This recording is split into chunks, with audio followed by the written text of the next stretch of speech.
اللہ تعالیٰ کر سکتا ہے، کوئی اس کے لیے مشکل نہیں. هو علی کل شیء قدیر، اسے ہر شے کی قدرت حاصل ہے. لیکن اصل بات جو ہے میں آپ کو بتانا چاہتا ہوں، یہ ہے سائیڈ ایشو. اصل ایشو ہے فلسطین کا جو شروع ہونے والا ہے. بھٹی دہکے گی وہاں. ظاہر بات ہے کہ اگر کوئی بہت بڑا اقدام ہو جاتا ہے فلسطینیوں کے خلاف، اور اگر واقعتاً مسجد اقصی اور قبۃ الصخرہ گرا دیے جاتے ہیں، جو طوفان اٹھے گا عالم عرب میں، یہ حسنی مبارک ہو یا شاہ خالد ہو یا کوئی اور ہو، یہ نہیں روک سکتے اس طوفان کو.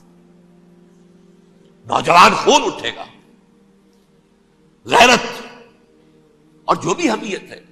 مسلمان ان پڑھ سے ان پڑھ اور بالکل بے دین، وہ بھی مسجد کی حرمت پر کٹ مرنے کو تیار ہو جاتا ہے. مسجد تو بنا دی شب بھر میں ایمان کی حرارت والوں نے، من اپنا پرانا پاپی ہے، برسوں میں نماز ہی بن نہ سکتا.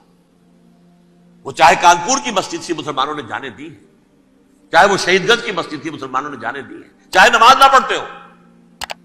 لیکن یہ جو حرمت اور یہ جو حمیت اور یہ غیرت ہے، اس سے جو طوفان اٹھے گا یہ ہوگا اس ملحمۃ العظما، اس کی طرف پیش رفت ہو رہی. کتاب الملاحم سے احادیث کے حوالے سے یہ جن جنگوں کا حوالہ دیا حضور نے، پیشن گوئی کی ہے، اس کا نقطہ آغاز تھا خلیج کی جنگ. صدام حسین نے اسے کہا تھا یہ مدر آف وارز ہے، ام المحارب، یہ ایک جنگ نہیں ہے.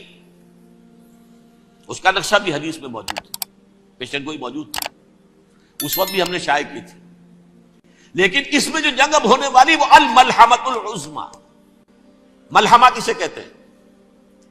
لحم گوشت کو کہتے ہیں، اور قصائی کی دکان کو عربی میں ملحم کہتے ہیں، جہاں گوشت کے ٹکڑے کیے جاتے ہیں.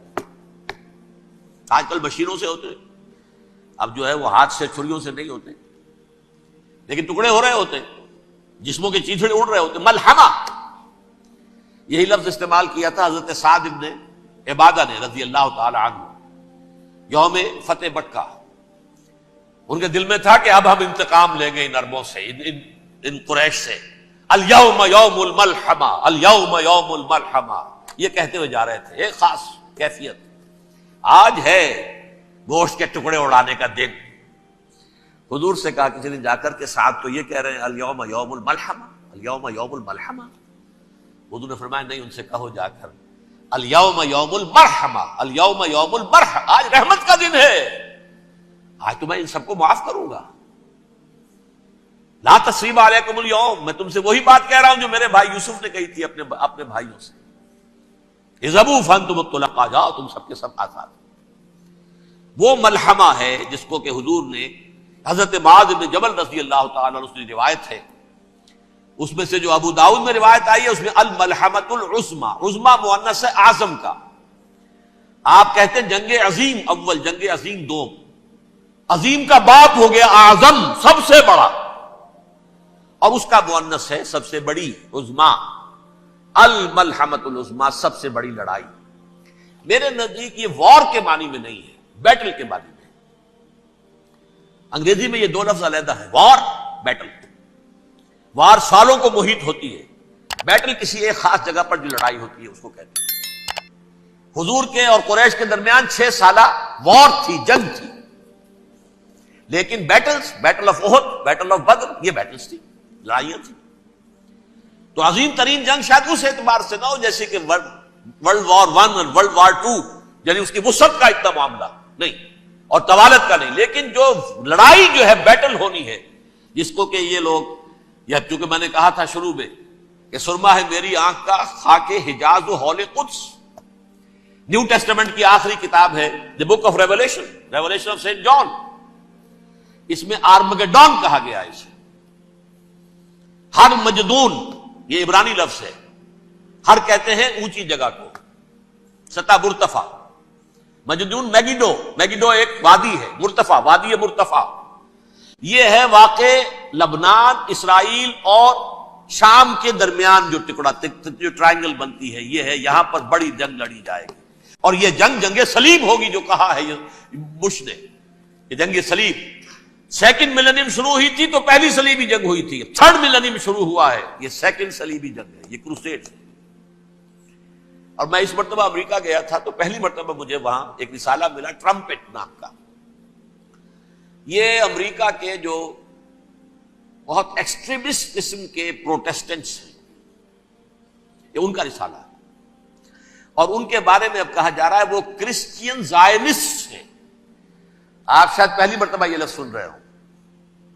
زائنسٹ تو ہم سمجھتے ہیں یہودیوں کو، کرسچین زائنسٹ وہ ہیں جو ہیں تو عیسائی پروٹیسٹنٹس ہیں، لیکن اسرائیل کے وہ حمایتی یہودیوں سے بڑھ کر ہیں.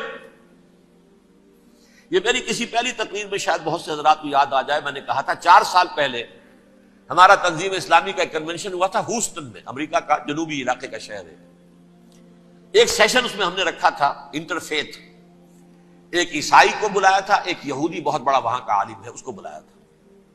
اس یہودی عالم نے ڈاکٹر وشوگراٹ، جو وہاں کی یونیورسٹی میں پروفیسر ایمیریٹس ہے، اس نے کہا تھا کہ یہ اسرائیل کو تو سپورٹ کر رہے ہیں عیسائی، ہم تو نہیں کر رہے. جو پریکٹسنگ یہودی ہیں وہ زیادہ اسرائیل کے حق میں نہیں تھے، یہ تو سن 67 کے بعد انہوں نے اسرائیل کو تسلیم کیا ہے. وہ تو منتظر تھے کہ ہمارا مسیحا آئے گا تو اس کی قیادت میں جنگ کریں گے، جیسے شیعہ منتظر تھے کہ مہدی موعود آئیں گے تو پھر ہم کچھ کریں گے. وہ امام خمینی نے کہا بھائی جب وہ آئیں گے آ جائیں گے، لیکن ہم کچھ راستہ کے لیے. زائنسٹ نے آگے بڑھ کر ریاست قائم کر لی، اور جب یروشلم پر بھی پورا قبضہ کر لیا تب جو ہے در حقیقت مذہبی یہودی جو ہے پھر انہوں نے اپنایا ہے، اون کیا ہے، اور نئے سیٹلمنٹس جو بھی بنے ہیں وہاں پر اسرائیل میں، اس میں اکثر و بیشتر مذہبی یہودی آیا، اور بروکلن کے علاقے سے سب سے بڑھ کر آئے ہیں، جو امریکہ میں نیو یارک کا ایک جنوبی علاقہ ہے، بہت بڑا یہودیوں کا بہت بڑا گڑھ ہے. نیو یارک کو جیو یارک بھی کہا جاتا ہے، وہ تو اصل میں مرکز جو ہے وہ تو یہودیوں کا ہے. اس حوالے سے وہاں پر جو کرسچن زائنسٹ کہلاتے ہیں وہ اسرائیل کے یہودیوں سے بھی بڑھ کر کہیں سپورٹر ہیں. بہرحال اس دوسری صلیبی جنگ کا معاملہ جو میں کہہ رہا تھا، ٹرمپٹ نامی رسالہ، اس کا ایک مضمون ہے دی لاسٹ کروسیڈ. اب یہ آخری کروسیڈ ہے جو شروع ہونے والا ہے. میں تو حیران ہوں کس قدر کھل کے وہ باتیں کرتے ہیں. رومن کیتھولکس کو وہ کہتے ہیں کہ یہ شیطان ہے، یہ پوپ شیطان ہے، یہ یورپ کو اس نے جمع کیا ہے کرسچینٹی کی بنیاد پر، اور اس میں زیادہ تر کیتھولکس ہیں. آپ کو معلوم ہے برطانیہ بڑی مشکل سے شامل ہوا ان کے ساتھ، اس لیے کہ وہ پروٹیسٹنٹ کا سردار تھا، ابھی پوری طرح نہیں ہے. یورپ جو ہے وہ رومن امپائر دوبارہ یہ کھڑی کر رہا ہے، اور در حقیقت یہ جو ہے یہودیوں سے بھی چھیننا چاہتے ہیں اسرائیل کو اور فلسطین کو، اور مسلمانوں سے بھی، اور یہ وہی کروسیڈ جو تھے اربن ثانی کے، اس کی تیاری کر رہے ہیں تاکہ وہاں پر عیسائی حکومت قائم ہو جائے، کیتھولکس کی، پوپ کی حکومت قائم ہو جائے، جیسے ایسٹ تیمور میں کر دی ہے. ایسٹ تیمور میں کون سی حکومت بنی ہے؟ Roman Catholic. رومن کیتھولک اسرائیل میں بنے، تاکہ یہ سارے مقامات مقدسہ جہاں اسرائیل پیدا ہوئے، بیت حضرت مسیح پیدا ہوا، بیت الحم کہاں ہے؟ وہی ہے کہ نہیں؟ جہاں سے ریزریکشن ہوا ان کے خیال میں وہ کہاں ہے؟ وہیں پر ہے کہ نہیں؟ بڑے بڑے گرجے ان کے وہی ہیں. تو اس اعتبار سے ان کا کہنا یہ ہے یہ لاسٹ کروسیڈ کی تیاری ہو رہی ہے، یہ کیفور.